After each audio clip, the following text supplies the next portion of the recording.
ஓதக்கூடிய வாய்ப்பை தந்தருள்வானாய். இப்போ இந்த செலவாத்திலேயே மிக உயர்ந்த செலவாத்துங்கிறது தருத்தே இப்ராஹிம். அது செலவாத்து நம்ம தொழுகுக்குள்ள ஓதுறோம் இல்லையா? அல்ஹம்துலில்லாஹ். எந்த அமல் செய்ய தொழுகுக்குள்ளேயும் எந்த அமலும் கிடையாது.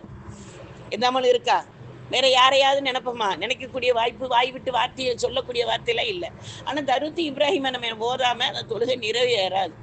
அப்ப இப்ராஹிம் அலைஹிஸ்ஸலாத்தையும் நினைவு கூர்றோம், கண்மணி நாயகம் ரசூல் ஸல்லல்லாஹு அலைஹி வஸல்லத்தையும் நினைவு.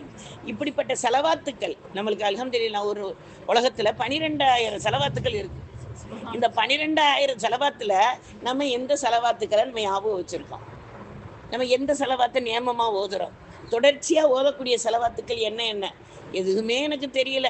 ஸல்லல்லாஹு அலா முஹம்மது ஸல்லல்லாஹு அலைஹி வஸல்லம் இது மட்டும்தான் எனக்கு தெரியும்டா, அல்ஹம்துலில்லாஹ். அதையாவது நம்ம என்ன செய்யணும்?